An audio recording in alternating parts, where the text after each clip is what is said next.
As I've been warning for months, America wants our land, our resources, our water, our country. Never. But these are not idle threats.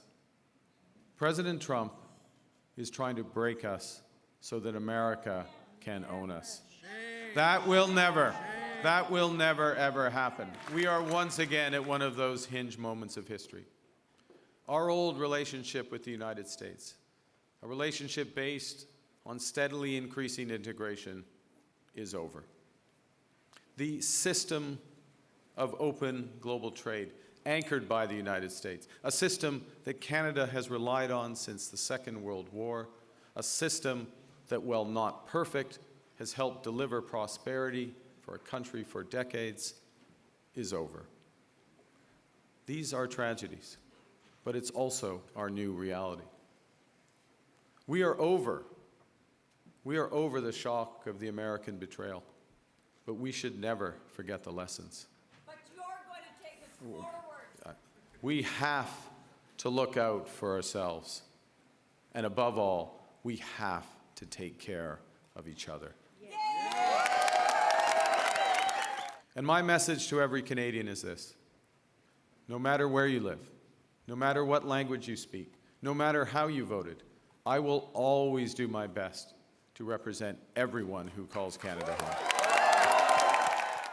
Breaking overnight, this stunning political comeback thanks to and at the expense of President Trump. Canada's Liberal Party, led by Prime Minister Mark Carney, declared victory overnight despite being really left for dead several months ago. But then Donald Trump took office, targeted Canada with tariffs, and threatened to annex it as the 51st state. America wants our land, our resources, our water, our country. Never. But these are not idle threats. President Trump is trying to break us so that America can own us. That will never ever happen. That was the main campaign issue, and this is what Donald Trump has said about Canada over the last several months.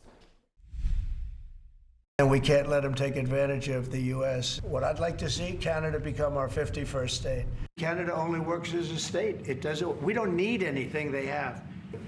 If you look at a map, they drew an artificial line right through it between Canada and the U.S. If we make it in the United States, we don't need it to be made in Canada. We'll have the jobs. That's why Canada should be our 51st state. So when I say they should be a state, I mean that. I really mean that. Because we can't be expected to carry a country. I do like the O Canada, right?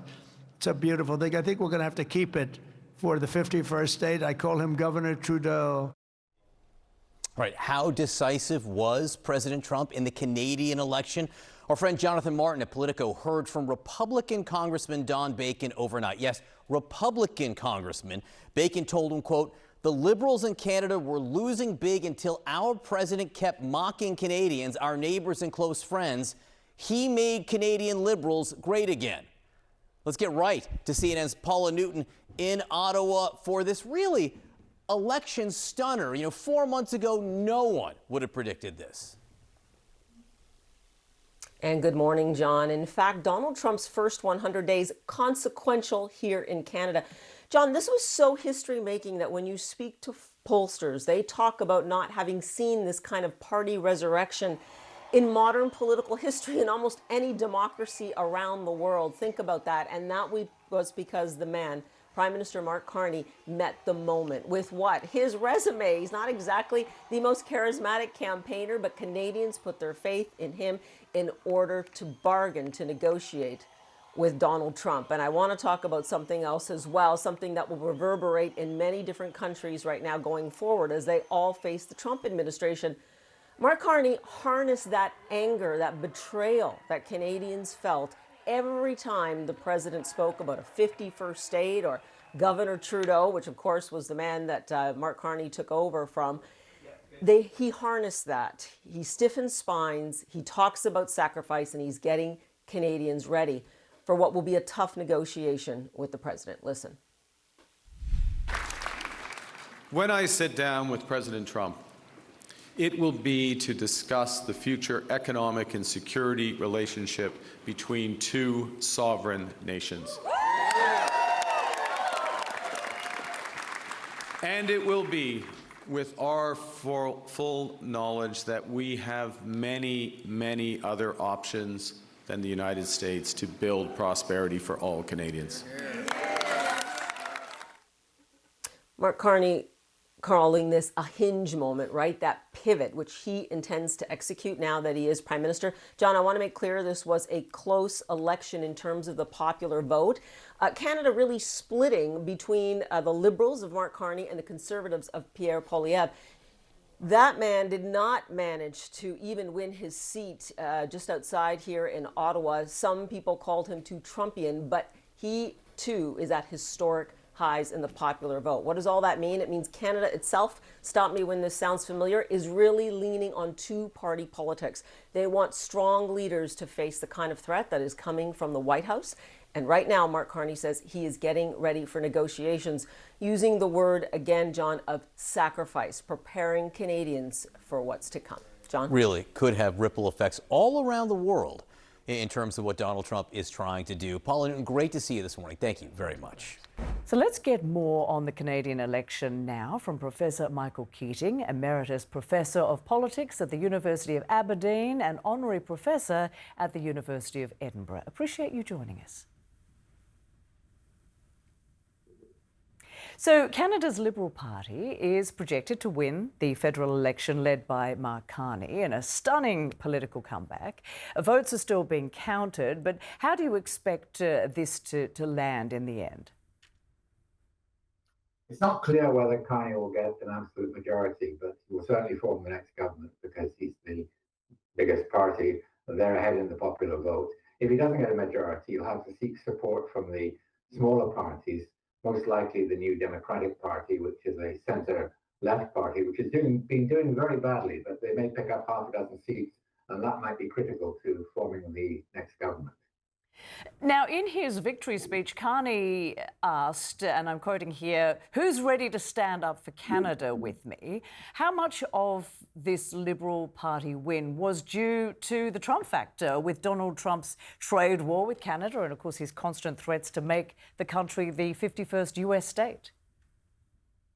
Oh, a great deal. Canadians are very proud of their independence. And they don't dislike the United States, but they're very keen to tell you that they are not Americans, they're not part of the United States. So that kind of language is going to produce a reaction. All the parties in Canada, Quebec nationalists included, had to say, no, we'll stand up for Canada. But Carney was the most effective in doing that because the Conservative leader, Pierre Poilievre, had been seen as having some affinities with Trump and as quite close to Trump. So Carney was the one who is in a better position to speak in defense of Canada.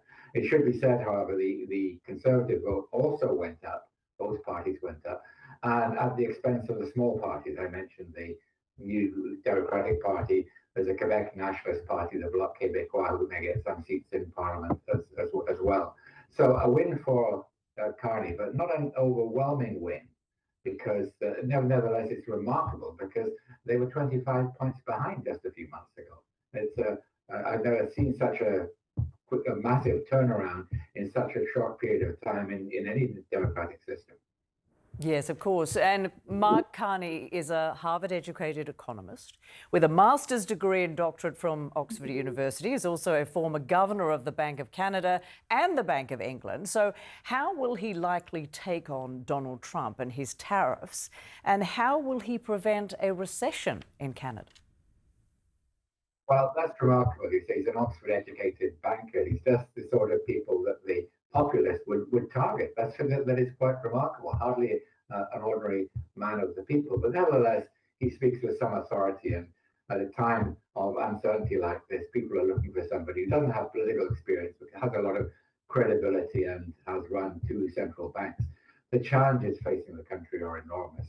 Even without the threat from President Trump, there are problems with growth, problems with productivity, there are problems with inflation and the cost of living. These are big problems, and Canada's dependence on energy is in some sense a strength, but it's also a weakness at a time when we're supposed to be transitioning to net to zero. As far as Trump is concerned, this is a huge challenge.